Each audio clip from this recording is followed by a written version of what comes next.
Hello and welcome, Inspired Podcast community. This is your new episode. My name is Caroline, and my today's guest is Heidi Marke. Welcome to the show. How are you doing today? Hello, I'm very well, thank you. Lovely to be here. Thank you for inviting me.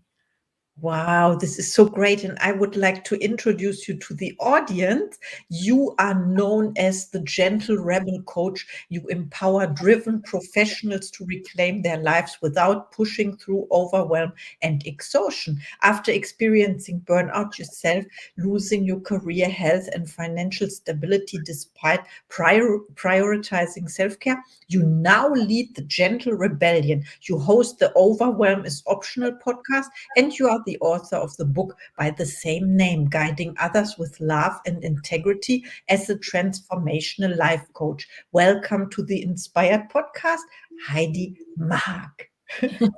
Thank you. So great to see you. Thank you so much. We met at Podmatch. I have to mention this because I am brand new to this platform, and you are the first person saying yes to our interview. So I am Oh. excited about meeting all those beautiful people like you. And my first question is, what inspired you to start the Gentle Rebellion and focus on helping professionals overcome overwhelm and burnout? Wow, that's an interesting question because I would argue that actually the Gentle Rebellion found me. So when I found myself burnt out, exhausted, losing my health, confidence, financial stability, I was determined that once I recovered, I would rebuild my success because I am highly driven, but that I had to find a different way because it wasn't acceptable to me that you could have well-paid, meaningful work, but it's very, very difficult to also have health and the ability to sleep, the ability to switch off and be present with those you love, the ability to remember how to laugh easily, all of the good stuff. We tend to lose that. It tends to be one or the other. And that's just not acceptable for me. So basically, I set out on a personal journey to see if I could do things differently. So I actually built what became the Gentle Rebellion. I built that way of being, this new kind of curiosity about if I could do it. I built it into the foundation of my business to stop me burning out again, because I don't know about you, but I find it very, very easy to get very excited and overwork, very easily done if you're highly driven. And so, yes, my work and teaching and what I discovered became the Gentle Rebellion. I didn't start there. So it's a natural evolution of what I was learning and teaching and coaching, because I attracted to me professionals with the same issues, the same personality traits, big-hearted, highly driven, wanting it all and wanting to do it differently. Oh, yes, I understand. So it evolved from itself, and it is, can one say it was a change of perspective? Many, I like to call them gently rebellious lenses, where let's just try looking at the world through this particular lens. I have a selection of gently rebellious lenses. Things like, what if everything was for you? Not meaning that everything's preordained or anything like that, but just the idea that if this was for you, how would that change how you experience it? So I Yes, have several of those. And it's always an invitation. So the important thing about the Gentle Rebellion is that gentleness is very firm, but it's secret, it's private, it's individual. It doesn't require you having to sign up to anything, follow a new set of rules, be the same as everyone else in the Gentle Rebellion. It's not about taking a big feisty stand. It's about gently but firmly finding your way, because your way is the only way that's going to work. So that putting on a lens and looking at it, it's an invitation. Does this way of looking at it help you or not? If it doesn't, discard it, because it's all about you. yes, I completely understand. It's when you send out invitations, then the recipient has the choice to Yeah. the right, and also the power to choose. And this is so powerful. Thank you so much for sharing. Of course, I have another question for you. How did your personal experience with burnout shape your approach to coaching and the philosophy behind the gentle rebel? And you explained it already. Can you So basically, I was very, very knowledgeable. My degree is psychology. I've studied Buddhism. I've studied mindfulness, meditation, positive psychology, which is the psychology of well-being. I knew all of the things. I was practicing all the things, and I would argue that that added to my ability to burn out, because it was just another thing to do, another thing to fail out, another thing to add to my get better at list. And because I've done all of the things, I know that it's not the doing of more things that works. So it's a bit like, let me be your terrible warning. You know, there's got to be an easier way. So it informs everything I do, because I've been there, I've walked it, and I've rebuilt my life and a successful business in a different way. So I am what I'm teaching. You know, it informs it completely. Everything I learned is a story to share, a perspective. And then obviously I've studied very closely the people who I've worked with. So it just now become its own coaching methodology, in fact. So it's completely informed by my own experience. Okay, so it is very authentic as well, and people recognize this about you. Yeah, very much so. Yes, in your book, Overwhelm is Optional, you talk about rebelling against the traditional hustle mindset. What are some practical steps you recommend for professionals to start this rebellion? Okay, start by recognizing what's going on.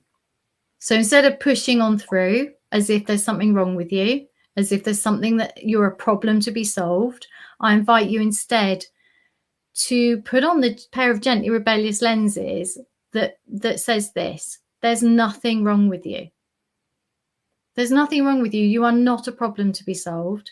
And there's also nothing wrong with your situation. So despite the fact that you are surrounded by difficulties that you're having to push through every day, like an inability to think straight because you're so overwhelmed, an inability to prioritize, probably procrastination, an inability to switch off and relax, maybe it's affecting your sleep, you're exhausted, you're starting to get unwellness, or there are lots of issues. What if that's just useful information that's guiding you?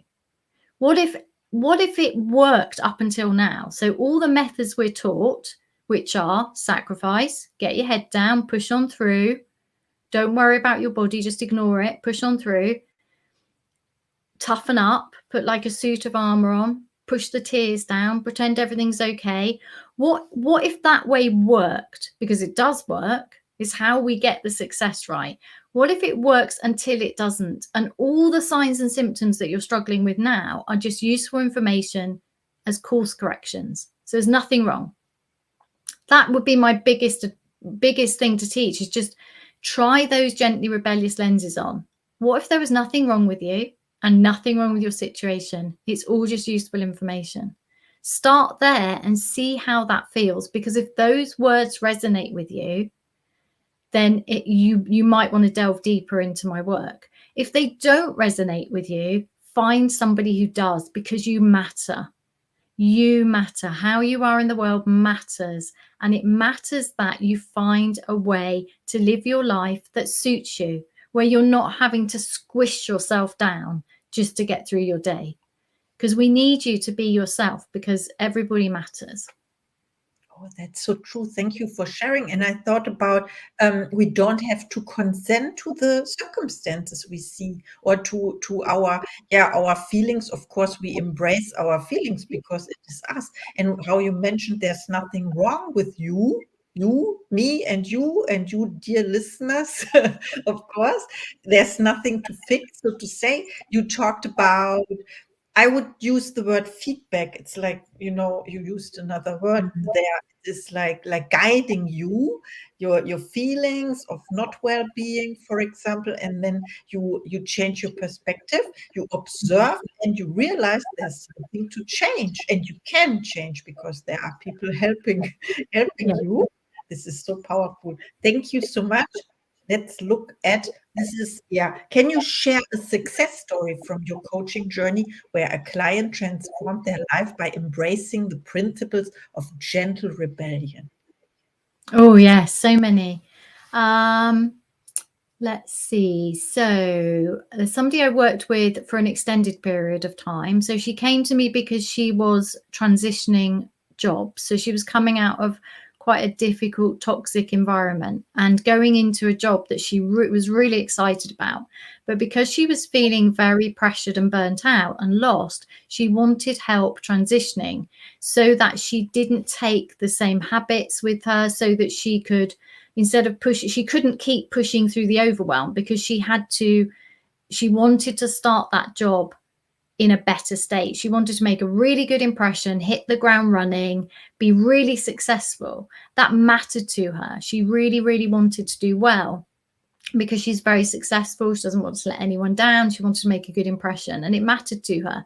So we worked together to deal with the overwhelm and the exhaustion so she could think straight and really focus on being her best in this new role. And along the way, she picked up a lot of the skills about the Gentle Rebellion. As I invited her to look at things differently, she learnt more about herself. She came to know and love herself more. And not only did she transition into the job absolutely brilliantly, but she also continued to work with me until she got to a stage where she was able to, she wanted to be able to glide through her day, rather than, because the job she was going into had similar pressures, right? She wasn't shifting out of her industry into something calmer. She was going into a job that was just as demanding, but she wanted to do it differently. And she said, I want to feel like I'm gliding rather than pushing.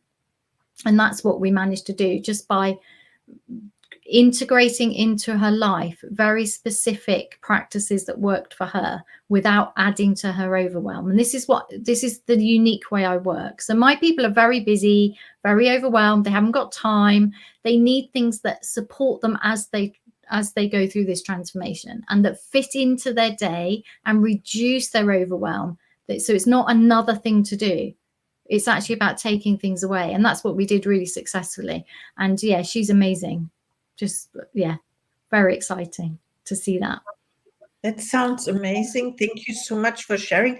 And it's also about, you said it's not adding things, it's letting things go or doing Mm, less, but and also not doing different things, but doing things differently. And this is so important. I love yeah. what you shared. Thank you so much. And my last question is about goals. Do you set goals for yourself or intentions? And what is one of your next goals?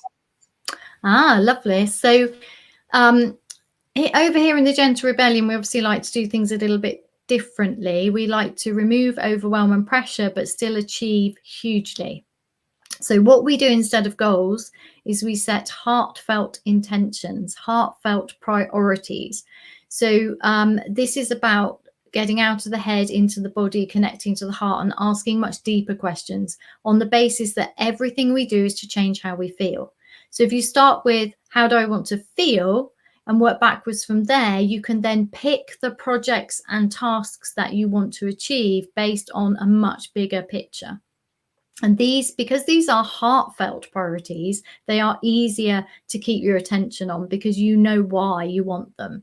So that's how we set goals. One of my next goals, I'm about to go on a 3-week road trip to the Pacific Northwest of America. When I get back, it will be autumn, and I always find autumn's a time for writing, and I'll be writing my next book. So that's my next goal. Oh, I love your goals so much. I love traveling as well, reading and writing books, and also how you told us about the different art of setting goals with the Gentle Rebellion is so important. It takes the pressure and the overwhelm. You said it. Mm. I'm so happy that we did this interview. Thank you so much. And now it's time for your last thoughts to the audience, please. Well, my last thoughts would be very much that there is nothing wrong with you. This is very important to me, that people understand that and feel held in that. There's nothing wrong with you. You are not a problem to be solved. You just need to start listening to your body and your heart and learn to do things a little bit differently. And I'd invite you to join me in finding your way to gently rebel against the stuff that's just not working for you anymore. I love it. Thank you so much. Please reach out to Heidi. She's amazing. Or to me, I connect you. And yeah, see you in the next episode. Thank you.